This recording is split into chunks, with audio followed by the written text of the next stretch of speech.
Bonjour à toutes et à tous, bienvenue au podcast La Sueur, Guillaume toujours présent. Aujourd'hui on accueille Mehdi Maizi qui va répondre à toutes nos questions. Donc pour ceux qui ne le connaissent pas, Mehdi c'est un peu le French Goat du hip-hop, avant sur l'ABCDR, aujourd'hui sur OKLM, Move, un peu partout. Il va nous parler justement de son livre qu'il avait écrit, qui était sorti en avril 2015, Rap français, une exploration en 100 albums. Un petit bilan de l'année 2017 niveau hip-hop, mais aussi ciné, et puis ses coups de cœur de l'année. Enjoy. People are always saying about the talk, and I talk, and I talk, and I talk, but guess fucking what? I back it up! La puissance, que la puissance. J'ai pas connu la défaite depuis mon existence. Gros, je m'en sors bien, si jamais reculé. Pas en français, parle quand je prends tes distances. Comme le mal à tête, je reste quand on passe à table. D'abord, Mehdi, bonjour et merci de nous accorder cette interview. Pas de souci, avec plaisir. Et première question, alors, c'était concernant donc ton fameux livre, donc Rap français, une exploration en 100 albums. Est-ce que aujourd'hui, qu'est-ce que tu rajouterais si tu devais sortir une version en fait mise à jour 2017, puisque ça se terminait sur Or Noir, sorti en 2013?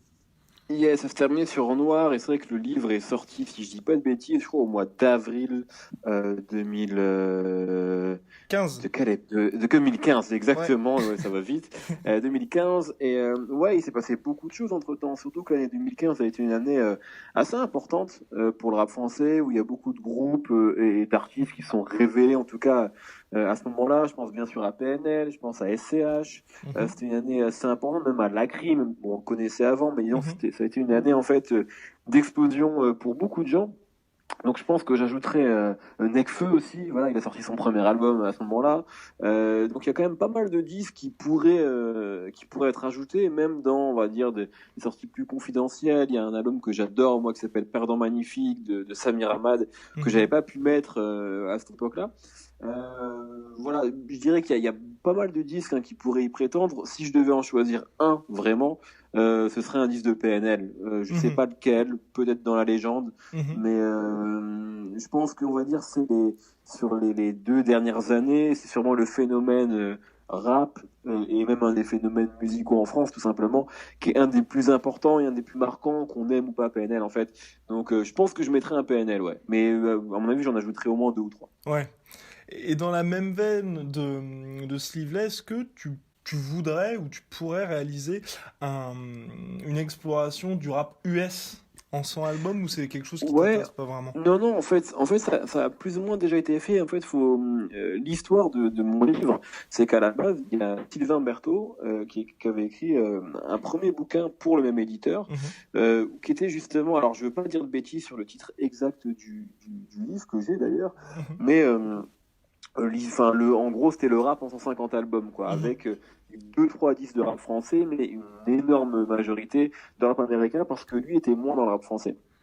Et du coup, le livre a bien marché, et l'éditeur a eu envie d'en avoir une édition, enfin une version française, et Sylvain, lui, se sentait pas trop, et avait redirigé à l'époque vers la PSDR du sang.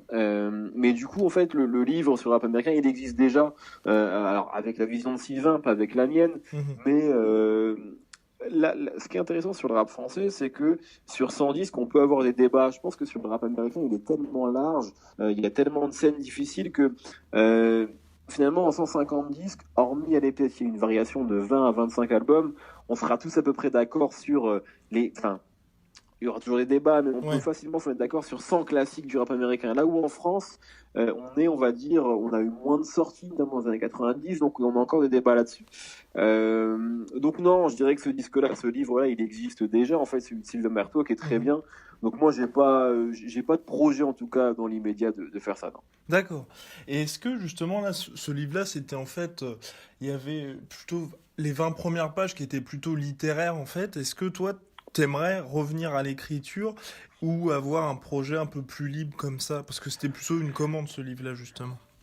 Ouais, à la base, c'est une commande, même si j'étais très très content de le faire. Mais oui, c'est vrai qu'aujourd'hui, moi, enfin, je suis arrivé, on va dire, dans le journalisme rap via l'écrit. C'est vrai que c'est quelque chose que je fais plus aujourd'hui, faute de temps. Parfois, ça me manque, ouais. Ça me manque parce que c'est une prise de parole qui est fatalement différente des autres et qui me manque parfois. mais j'avoue que j'ai pas de projet là-dessus et j'ai pas non plus vraiment le temps d'y réfléchir en fait, parce que Ouais. je suis assez pris par d'autres projets justement. Donc ça me manque un peu, pour être honnête, hein, ça me manque un peu. Il y a parfois où mais le problème en fait, c'est que l'écrit, il faut du temps. Mhm. Même pour écrire, même un édito, il faut du temps. C'est parfois une journée de réflexion.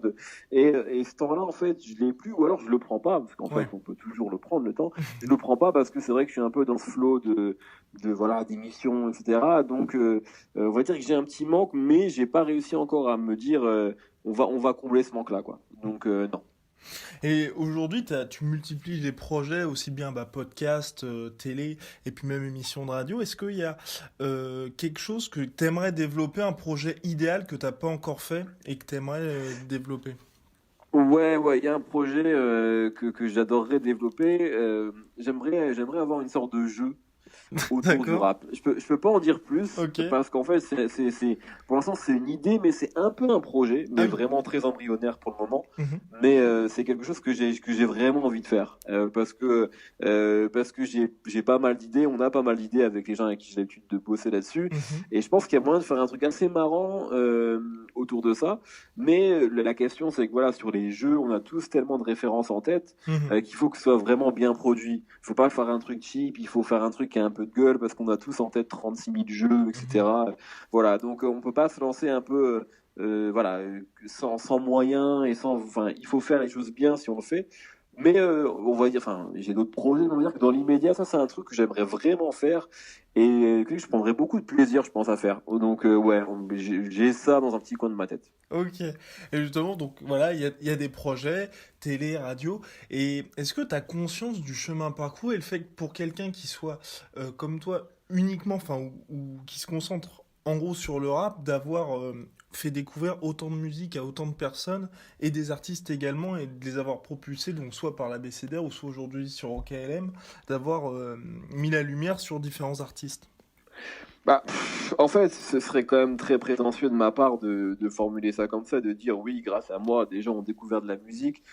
Enfin, le chemin parcouru, je m'en rends un peu compte, oui, Mhm. parce que c'est vrai que finalement tout ça, c'est fait assez rapidement. Hein, si on est en 2017 et Ouais. moi, je me mettais vraiment à temps plein, on va dire début 2014 en Ouais. fait, sur tous ces projets-là. Donc, ça fait que 3 ans Mhm. que je suis un peu plus visible. Mhm. Donc, c'est vrai qu'en 3 ans, il s'est passé beaucoup de choses. Mhm. J'ai eu la chance aussi, voilà, de faire des bonnes rencontres, d'avoir des bons projets. Enfin, voilà, on m'a tendu la main à des moments. Parfois, j'ai forcé les trucs, mais je veux dire, oui, je me rends compte du chemin parcouru sans non plus, voilà, sans non plus me gargariser de ce que j'ai fait ou quoi. Mais après, moi, sur le côté, faire découvrir de la musique aux gens ou découvrir des artistes, moi, j'ai pas l'impression de faire autre chose que mon travail, en fait. Mais vraiment, Mhm. je dis ça sans aucune fausse humilité. Enfin, moi, je réfléchis vraiment comme un fan de rap, ce que je suis Ouais. encore, même plus que jamais. Et donc, pour moi, je prends vraiment ça comme une chance de pouvoir, d'avoir une tribune tous les jours et de parler de musique et de parler de mes coups de cœur et d'interviewer des Mhm. gens. Donc, moi, je réfléchis juste comme un passionné qui a la chance d'avoir carte blanche et de faire un peu ce qu'il veut et de mettre les projecteurs, oui, c'est vrai, sur des gens qu'il apprécie. Mais je prends pas forcément. Enfin, c'est dur de réfléchir et de dire oui, grâce à moi, tant de gens. Parce qu'en plus, c'est compliqué. Par exemple, il y a des gens qui me disent, on va dire les gens qui suivaient la BCDR assez tôt me disent Mhm. oui, grâce à toi, on a découvert PNL. Alors c'est peut-être vrai Ouais. pour quelques personnes, mais on va pas se mentir, PNL avec ou sans moi, Oui. enfin ils auraient marché. C'est Mhm. juste que peut-être qu'à un moment on a peut-être déclenché quelques trucs pour eux, Mhm. peut-être. Hein, et encore je suis même pas sûr. Je pourrais même pas en être sûr et certain. Mais c'est vrai que oui, parfois on a été tôt sur des artistes, parfois on en a soutenus et je pense on les a accompagnés. Parfois pas du tout, parfois on a Mhm. été en retard aussi. Enfin voilà. Hein. Donc c'est compliqué parce qu'en plus surtout que ce qu'on fait, enfin faire ça c'est notre travail en réalité Mhm. de chroniqueur expliquer des albums qu'on aime, d'essayer de décrypter des disques, d'interviewer des artistes pour lesquels dont on apprécie la musique. Enfin, on n'a pas de médaille à recevoir pour ça. Après, c'est cool quand les artistes viennent nous voir et nous disent merci d'avoir été là dès le début. C'est le cas de PNL, par exemple, que j'étais allé les voir à Nantes la semaine dernière pour le début de leur tournée. Ils ont été super reconnaissants, même s'ils n'ont pas besoin de moi en réalité. Ouais. C'est le cas d'Amza, par exemple, c'est le cas de Joker, voilà, donc c'est cool, c'est agréable d'avoir des artistes qui sont reconnaissants et en même temps ils me doivent rien. S'ils ne faisaient pas ça, moi ça m'empêcherait pas de continuer à dire que leur musique est bien si j'ai envie de le dire. Donc voilà, voilà, c'est juste en fait ce qu'on est censé faire, quoi. Oui, mais je parlais de ça, donc effectivement, et dans le cadre de ton travail justement, mais aussi aujourd'hui, comme il y a les réseaux sociaux, sur Twitter, tu es assez suivi, et c'est vrai que tu postes souvent avec des captures d'écran ce que tu écoutes, tes petites Ouais, c'est pépites vrai. du moment, et c'était aussi dans ce sens-là où ça, par exemple, t'es pas du tout obligé de le faire. Voilà. Non, ouais, c'est vrai, Tu vois? tout à fait, oui, Voilà. bien sûr, oui. Après, ouais, c'est vrai que je pense que les réseaux sociaux, c'est pareil pour tout le monde. Tu te prends au jeu, en fait. Ouais. Moi, au début, la première fois que je vais sur Twitter, je suis comme un vieux père de famille qui comprend pas ce que c'est que ce réseau social. Et puis, au fur et à mesure, tu te prends au jeu, tu te rends compte que, ouais, au fur et à mesure des années, t'es un peu plus suivi. Tu te rends compte que parfois, quand tu postes une capture d'écran, tu vas faire, je sais pas, tu fais 5 likes, tu fais, ah ouais, il y a 5 retweets et 12 faves, j'en sais rien. Tu fais, ah ouais, c'est cool, du coup, il y a des gens. Et puis après, t'en as 20, 30, 40. Et du coup, ouais, c'est vrai que tu te rends compte. Alors, il n'y a pas de responsabilité ou de se dire ma parole compte, mais c'est vrai que tu te dis, ben, si moi, à mon modeste niveau, sur ce réseau social précis, je peux effectivement faire en sorte que des gens vont se dire, putain, c'est cool, je vais aller écouter ça, ou en tout cas, c'est curieux, je vais aller écouter ça. Ouais, c'est clair. Et c'est vrai que parfois, je poste sur les réseaux sociaux dans ce sens-là, c'est vrai. Quand je vais écouter des choses, et d'ailleurs, enfin, je vais dire des choses pas connues, c'est même pas forcément, parfois, je mets des screenshots de trucs Oui. très très connus, c'est juste, je suis là, voilà, je suis dans le métro ou je ne sais où, j'écoute un truc, je passe un super bon moment, j'ai envie que les gens passent un bon moment avec moi, et donc je poste le truc. Mais ouais, là pour le coup, c'est vrai que c'est un peu différent parce que on va dire, on est à la frontière entre le perso et le public, mais voilà, c'est juste que tu te prends en jeu et en fait, maintenant je sais qu'il va y avoir des retours sur un truc Oui. comme ça. Alors parfois c'est 2 retours, hein, c'est pas, je veux dire, mais en tout cas, des gens qui vont me dire ah c'est quoi, ah c'est qui, c'est cool. Et du coup, bah ouais, s'il y a une personne qui va écouter l'album de L'Homme Pâle grâce à moi, bah c'est cool, hein. C'est bien quoi. Et aujourd'hui, tu as été sur différents médias, et quel est celui où tu te sens le plus à l'aise pour parler de ta passion ou pour exercer ton métier plus généralement? Honnêtement, c'est différent parce que j'ai l'impression, même si parfois les gens me disent oui, t'es sur plein de médias différents en même temps, j'ai l'impression que, alors j'espère en tout cas qu'on arrive à le faire, enfin que j'arrive à le faire, mais j'ai l'impression qu'il n'y a pas forcément de doublon aujourd'hui entre tout ce que je fais, même si parfois c'est vrai qu'on est sur des tons proches, hein, entre certaines émissions de No Fun, certaines chroniques de la sauce faites par Nico par exemple, etc. J'ai conscience qu'on est parfois sur des terrains qui sont proches, mais globalement, j'ai l'impression que c'est quand même assez complémentaire de Napin, sur lequel je suis le plus à l'aise, parce que moi, on va dire l'exercice de l'interview que je pratique aujourd'hui sur OKLM, il me tient à cœur. No Fun, c'est notre émission, on va dire, de récréation avec les mecs qui sont mes collègues, qui sont aussi mes amis maintenant, où on décrypte chaque semaine des albums. Maintenant, c'est vrai que j'interviens aussi sur Move, où c'est aussi un plaisir maintenant du coup de retrouver Yerim, parce que ça fait longtemps qu'on a rien fait ensemble. J'ai l'impression qu'il y a une sorte de complémentarité entre tout ça. Après, moi j'aurais intrinsèquement, enfin au fond de moi, j'aurais toujours une sorte d'affection pour les années ABCDR et Deeper and Rap, parce que c'est le début en fait.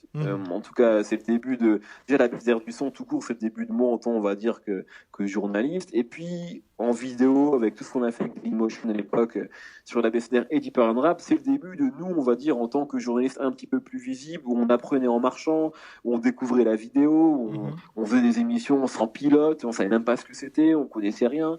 Donc c'est vrai que voilà, t'as toujours, je pense, une affection particulière pour le début de quelque chose, quoi. Mais il y en a pas une en tout cas aujourd'hui sur laquelle je me sens plus à l'aise, puisque peut-être que c'est peut-être aussi dû au fait que moi j'ai pas de formation de journaliste, mais j'ai toujours le sentiment d'apprendre en fait, et de progresser au quotidien. Donc je suis plus à l'aise que l'année dernière et je pense un peu moins que l'année prochaine. Donc du coup Ouais, non, j'ai l'impression d'être dans un truc encore. Je suis encore super excité, moi, de tout ce que je fais et de toutes ces émissions-là où, voilà, j'apprends à gauche, à droite, je fais encore des erreurs, hein, clairement. Et du coup, enfin, voilà, j'ai pas de préférence en tout cas. Ok. Et là, c'est plus sur le podcast, en fait, sur No Fun. Ouais. Aujourd'hui, le podcast, c'est pas très développé en France. C'est pas un genre très Non. développé en France.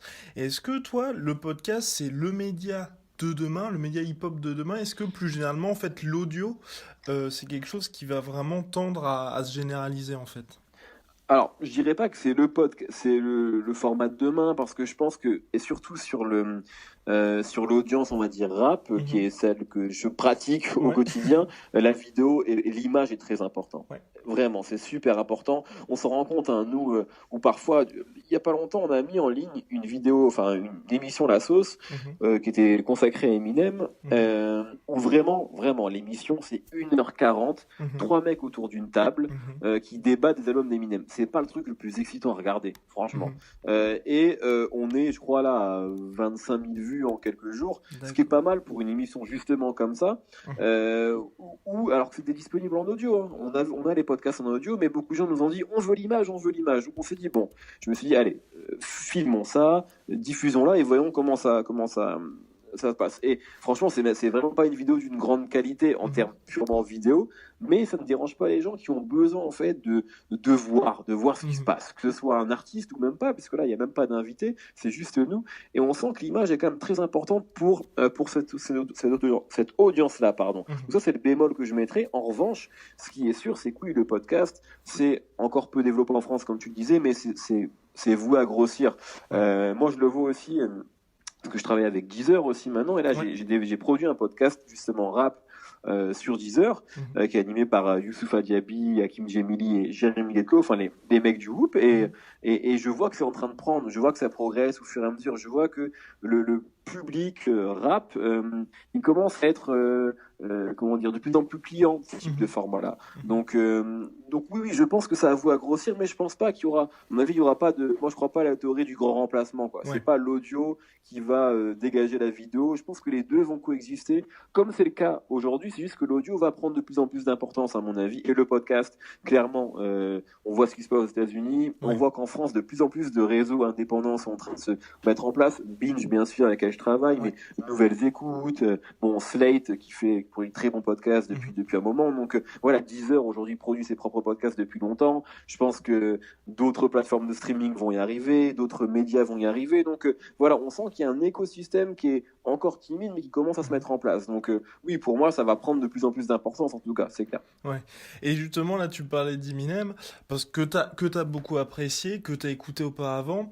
Son retour, là, est-ce que toi, ça fait partie des choses que t'attends pour cette fin d'année, et qu'est-ce que t'en as pensé du premier single avec Beyoncé? Alors, Eminem, c'est toujours compliqué parce que moi, je l'ai attendu jusqu'à Recovery, quoi, et c'était une telle déception Comme beaucoup. pour moi que, comme beaucoup, et en même temps, c'est un disque à cartonner. Donc, du coup, je pense que ça l'a conforté dans cette nouvelle, on va dire, orientation musicale. Alors, je suis un peu embêté parce que l'album, dans l'absolu, j'en attends rien. C'est-à-dire qu'en fait, je ne peux qu'être agréablement surpris parce que je pars très défaitiste. Et en même temps, alors, et d'ailleurs, on a eu un débat dans la sauce et j'étais le seul un peu à défendre ce morceau, mais j'ai plutôt bien aimé le premier single, en fait. Pour moi, c'est la première fois qu'il fait un truc ouvertement pop, plutôt réussi, en fait. Et alors, tout le monde trouve que Beyoncé et Eminem, ça marche pas. Et là, je trouve que ça fonctionne assez bien. Et c'est l'espèce de vibe gospel que donne Beyoncé sur le morceau me plaît bien. Le Eminem qui a des failles, qui se livre, me plaît bien. Le fait qu'il n'y ait pas de percussion derrière, ça me plaît aussi parce que du coup, on n'a pas le Eminem qui court après l'instru des dernières années et qui rappait vite juste pour rapper vite. Donc, en fait, moi, j'ai l'impression que si ça donne une indication sur l'album, ça pourrait être Eminem qui fait son 444 pour reprendre l'album de Jay-Z qui est sorti il y a pas longtemps. Et ben moi je pense qu'aujourd'hui un album d'Eminem, on va dire intimiste, où le mec dévoile ses failles, etc. et qui retombe pas dans la black potage, moi je crois que ça m'intéresse en fait. Et ça pourrait être un disque qui me plairait. En tout cas, moi, le premier single, je me suis surpris à pas mal l'écouter. C'est super pop, mais je sais pas, je trouve pas ça mauvais goût, je trouve pas ça vulgaire comparé à d'autres trucs qu'il a pu faire ces dernières années. Donc j'ai plutôt aimé. Ça me redonne un peu d'espoir, même si je me fais pas trop d'illusions pour le moment. Ouais. Et au niveau là, c'est plus globalement sur le rap français. Qu'est-ce que tu penses de son évolution en général et quel est ton avis en fait sur toutes les nouvelles certifications qu'il y a pour mettre en pour prendre en compte le streaming et l'impression finalement que tout le monde devient disque d'or et toujours cette pression de la première semaine et tout ça. Alors, sur l'évolution du rap, rapidement, moi je trouve ça cool. Hein. Aujourd'hui, on a quand même du rap français pour tous les goûts. Mhm. Voilà, si tu veux écouter du rap à l'ancienne, tu peux écouter Hugo TSR, Davodka, Mhm. Pej Max et plein de gens. Bref, tu veux écouter du rap de Manan, t'écoutes les têtes d'affiche de Manan. Si tu veux écouter du rap pour le club, t'en as. C'est quand même, on est sur une époque qui est assez riche à ce Mhm. niveau-là. Donc ça, c'est cool. Euh, D'un point de vue artistique, je dis pas que tout est bien, mais en tout cas, il y en a pour tous les goûts. Ouais. Et c'est dur de pas s'y retrouver. Sur l'aspect streaming certification, c'est une bonne chose que le streaming soit pris en compte, puisque c'est quand même aujourd'hui, moi je sais pas vous, mais moi depuis que j'habite à Paris, je n'utilise plus de voiture, Oui. donc je suis passé au full streaming depuis 7 ans, donc j'attendais que ce soit comptabilisé en fait en ce qui me concerne, Mhm. puisque tous les jours je stream la musique d'artistes. Mhm. Le problème aujourd'hui, c'est effectivement sur la certification. Qu'est-ce qu'on fait à ce niveau-là?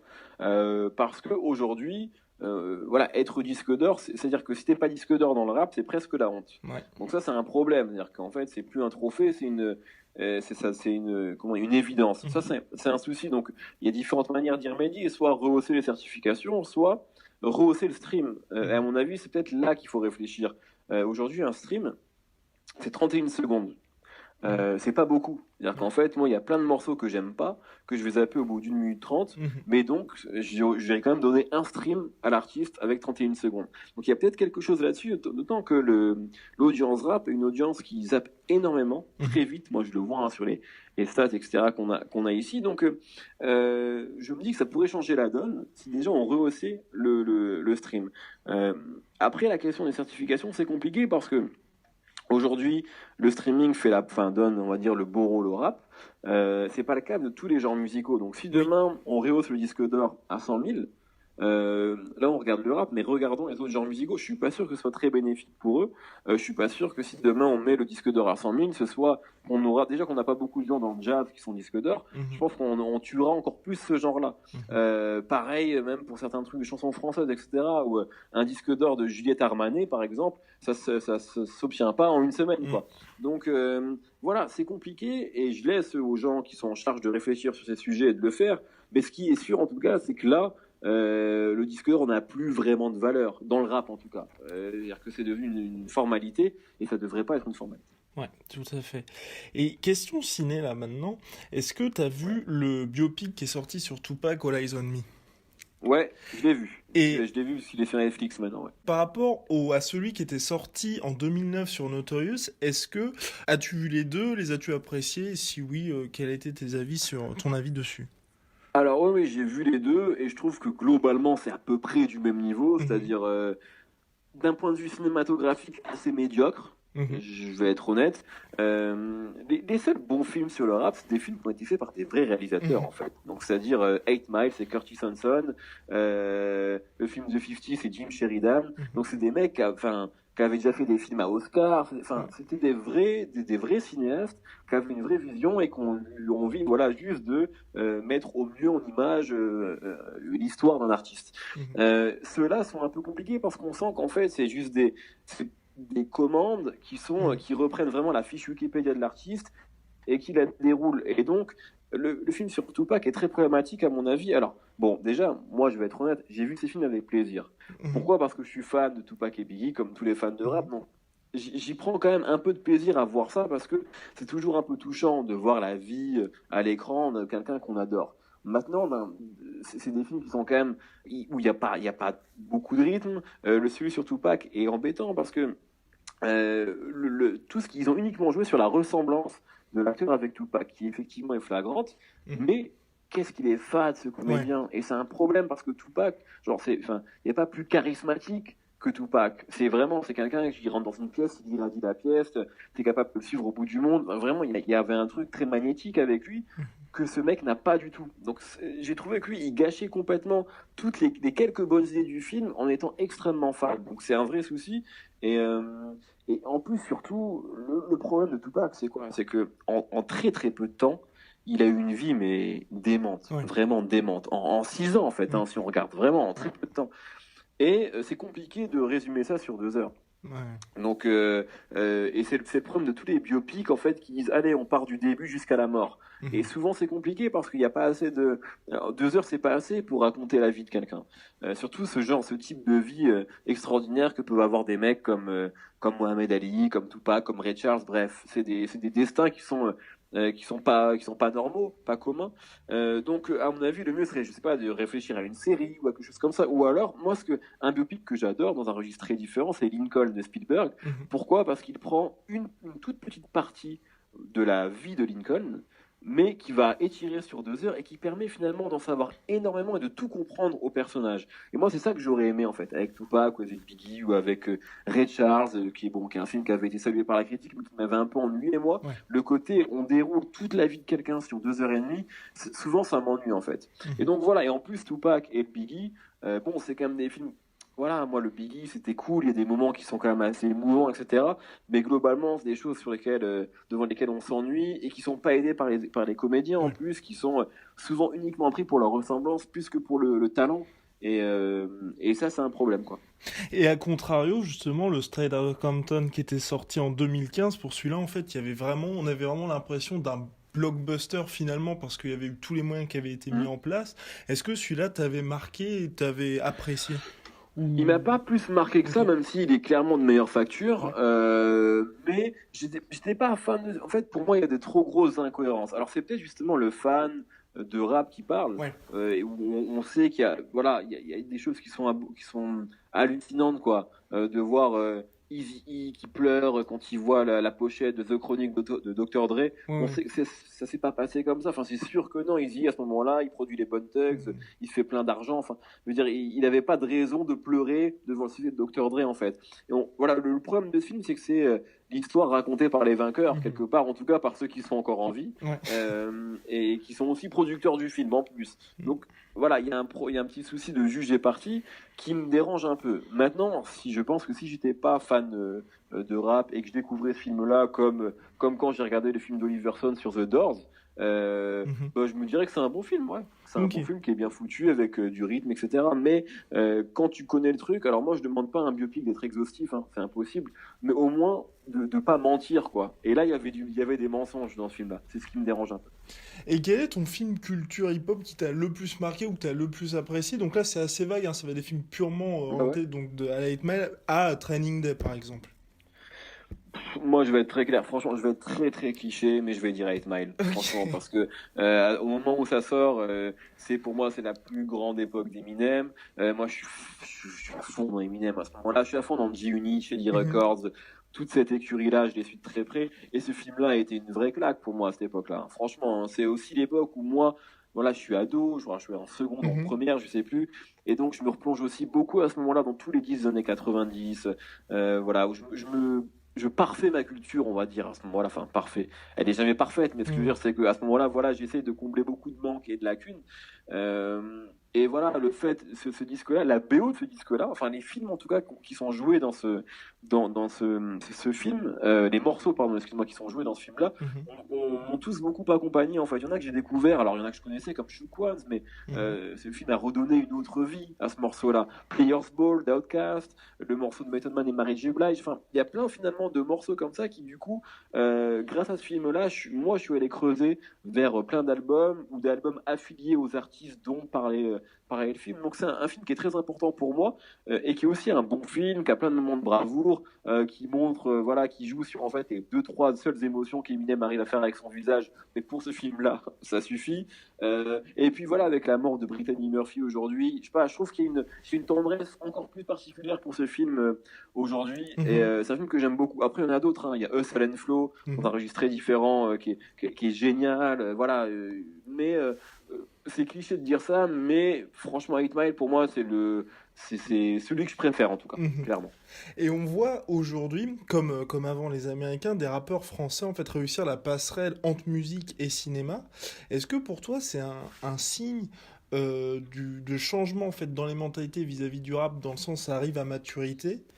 Et aussi, est-ce que par rapport à ça, toi, qu'est-ce qu'il y a comme exemple qui t'ont montré que ça pouvait le faire et qui confirme en fait finalement que le rap est très lié à ce monde du cinéma? Bah, je crois qu'en France, c'est le tout début de ça. Ce qui est bizarre, hein, Mm. puisque aux États-Unis, ça se fait depuis 92, quoi, Ouais. 91. Mais en France, on a beaucoup de retard là-dessus, mais on y arrive. Pourquoi? Parce qu'en fait, ben, ça y est, les gens, ils ont compris que le rap, ça marchait, c'est une musique Mhm. populaire, et que mettre un rappeur dans ton film, ça pouvait te permettre d'attirer beaucoup de gens.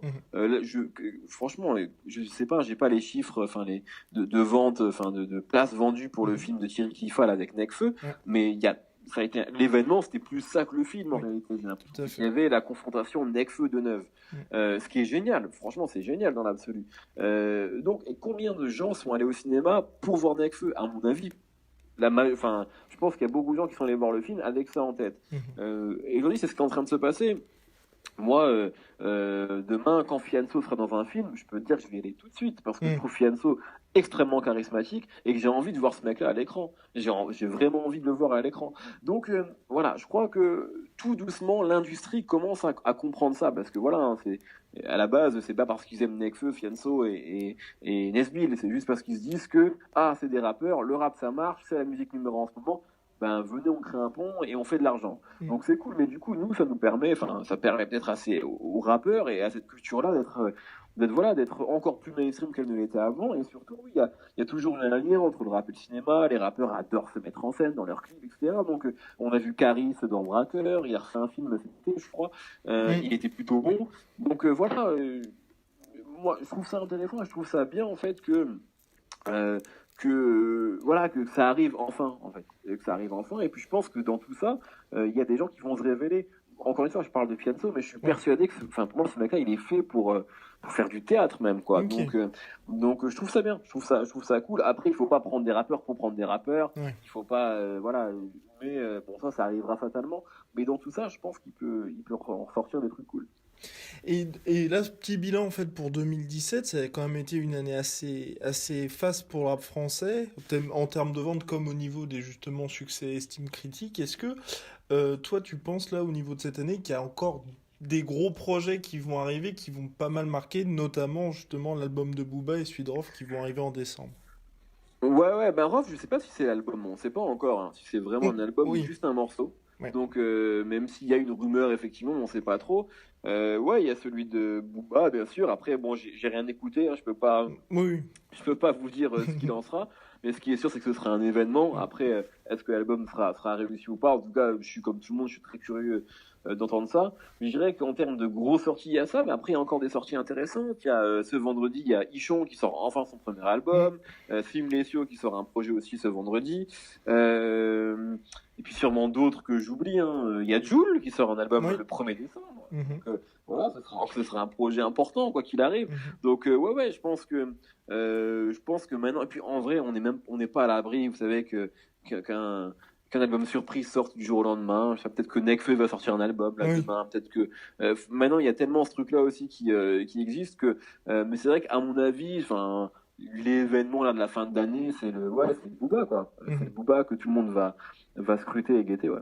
Et tu retiens quoi de cette année? Le retour des anciens, donc Kaya, même si Solar, Cynic et aussi quelque part Hugo TSR, ou finalement la confirmation de jeunes comme Niska, Nino et Sadek? Moi, alors bien, un peu les deux, ce que je viens de dire, et moi, ce que j'ai envie de mettre en avant, c'est plutôt, on va dire, aujourd'hui, on a l'impression qu'on peut exister dans le rap et même dans la musique Mhm. sans être un gros vendeur, Ouais. sans être un ancien, mais en capitalisant sur une fanbase, en faisant des Mhm. scènes, etc. J'ai parlé de L'Homme Pâle tout à l'heure, je pourrais te parler de Caballero et Jean Jass, de Roméo Elvis, etc. C'est des gens qui ont sorti des projets cette année. Mhm. C'est pas des projets qui se vendent beaucoup, Mhm. hein, c'est pas des projets qui sont des succès commerciaux, Mhm. mais c'est des projets qui permettent aux artistes de faire tous les festivals, de tourner, de faire des clips à plusieurs millions de vues, d'exister quoi en fait, d'exister. Et ça c'est important. L'album de L'Homme Pâle, je le trouve vraiment excellent. Enfin, plus je l'écoute et plus je le trouve réussi. Alors on n'est pas uniquement dans du rap, on est à la frontière entre plein de choses, mais Ouais. peu importe. Mais en tout cas, voilà, aujourd'hui c'est assez récent que on est cette nouvelle économie-là qui permet à des rappeurs, on va dire, j'allais dire de milieu de tableau, mais c'est très, très péjoratif parce que c'est pas ce qu'ils sont, mais en tout cas, des gens qui sont pas des superstars. Et qui sont pas non plus dans l'underground, quoi, mais qui existent, qui sont là, que tout le monde identifie. Il y a quelques années, ces gens-là, ils auraient peut-être arrêté après 2 projets, quoi, parce que trop compliqué, parce que la vie de rattrape. Et ben aujourd'hui, Caballero, Jean Jass, Romeo Elvis, Lampal, ils peuvent envisager de faire ils sont artistes à temps plein. Il n'y a pas de date de péremption, quoi. Ouais. Et ça, c'est important, et je pense que c'est aussi ce que permet, voilà, l'époque actuelle, quoi. Et dernière question, à qui donnerais-tu, toi, le Ballon d'Or, Micro d'Or 2017 du rap français, et quel a été, selon toi toujours, le plus gros pétard mouillé de l'année pour l'instant? Alors le Ballon d'Or, tout dépend de quoi on parle en fait. Est-ce que c'est la tête d'affiche, est-ce que c'est la révélation, etc. Mais je dirais que pour moi, quand même, celui qui a cassé l'année en deux, c'est Damso. Voilà, il faut son album est pour moi un des albums, je pense qu'il s'impose très vite comme un album important du rap français, enfin du rap francophone plutôt. Et puis il y a Damso sur son album, il y a Damso à côté. C'est-à-dire que Damso, il fait vitrine avec Vald, il possède le morceau, il fait Noche avec la crime, il s'approprie le morceau, il fait Moi Kamoun avec Kalash. Enfin, voilà, là, pour moi, on est un peu dans cette période où là, Damso, tout ce qui touche, ça se passe bien. Alors la comparaison est un peu casse-gueule, mais voilà, c'est pas du tout le même style de rap, mais c'est comme Kendrick aux États-Unis, quoi. C'est en fait, il y a ce côté où il vend des disques, tout le monde le respecte, il écrit bien, il fait des featuring, il est impressionnant. Donc ouais, pour moi, le Ballon d'Or aujourd'hui, c'est Damso assez logiquement, quoi. C'est peut-être pas forcément le projet que j'ai le plus écouté en 2017, même si je l'ai beaucoup écouté, mais voilà, je crois qu'assez logiquement, il faut le donner à lui. Le pétard mouillé, ça dépend de ce qu'on attendait de ce disque-là, mais par exemple, tu me parlais du retour des anciens. Moi, les retours de tous les anciens m'ont déçu cette année. C'est-à-dire que l'album d'Ayam m'a déçu, l'album des Sages Poètes de la Rue, et Dieu sait que j'avais Sages Poètes de la Rue, m'a franchement déçu. L'album d'MC Solar m'a déçu. Alors non pas que j'avais une attente, on va dire, considérable autour de ces projets-là, mais c'est que des artistes que j'adore. C'est des gens dont vraiment les trois groupes artistes que je viens de citer, c'est les mecs qui sont à la base de tout ce que j'aime dans le rap français, en vrai. Franchement, Solar, les Sages Po et Ayam, c'est peut-être les trucs que j'ai le plus écouté dans les années 90. Et donc ça m'embête un peu de pas avoir aimé leur disque. Bon après voilà, Ayam fait un Bercy vendredi, ils n'ont pas besoin de moi. Les Sages Po tournent. Solar, il est numéro 1, il est rentré numéro 1 des ventes la semaine dernière, donc ça se passe bien pour eux. Mais disons que c'est vrai que ça m'a c'est toujours chiant, tu sais, quand tu te rends compte, c'est comme avec un premier amour, tu sais, quand tu revois une fille 20 ans après, tu te dis putain, on n'a vraiment plus rien à se dire aujourd'hui. Et ben j'ai un peu ce sentiment-là avec ces artistes-là que j'adore, de me dire est-ce qu'on a encore des choses à se dire en fait aujourd'hui. Et ben peut-être que eux en fait ils ont évolué et moi que je suis encore trop dans mes trucs de gamin, je sais pas, peut-être que je veux pas vieillir et c'est peut-être pour ça que j'ai pas aimé ce disque-là, je sais pas, mais en tout cas je dirais que ce sont ces morceaux-là, enfin ces projets-là pardon, qui m'ont déçu, mais après c'est pas non plus des déceptions, il y a des trucs que j'aime bien sur ces projets, mais je dirais ça. Ok. Et enfin, toute dernière question, est-ce que tu as quelques petits titres à nous glisser comme ça discrètement, et qu'est-ce que tu écoutes vraiment en ce moment là? C'est compliqué, mais c'est toujours compliqué. C'est des questions que je pose souvent et en fait, je me rends compte que c'est compliqué quand on te les pose. Mais là, je sais pas, récemment, je vais te dire mon dernier coup de cœur, par exemple, c'est du rap américain. Il te faut du rap français ou américain, c'est comme tu veux, vraiment ce que tu écoutes là en ce moment. Ouais. En ce moment, j'écoute l'album de PNB Rock, ça s'appelle PNB plus loin ROCK, qui s'appelle Catch These Vibes. Qui est sorti vendredi là et qui est vraiment une très très bonne surprise franchement. Enfin c'est un mec que j'aimais bien déjà, que je suivais, mais j'ai trouvé l'album vraiment vraiment mortel, super bien produit, c'est un peu dans la vibe actuelle entre rap et R&B, ça chante beaucoup etc, mais vraiment ça m'a beaucoup plu, donc je dirais PNB Rock, Catch These Feelings. Ok, merci beaucoup en tout cas Mehdi d'avoir pris le temps de répondre à nos questions, et puis bonne journée en tout cas. Ouais, à toi aussi. Merci. Salut, merci beaucoup. Salut. À plus. I back it up. La puissance, que la puissance.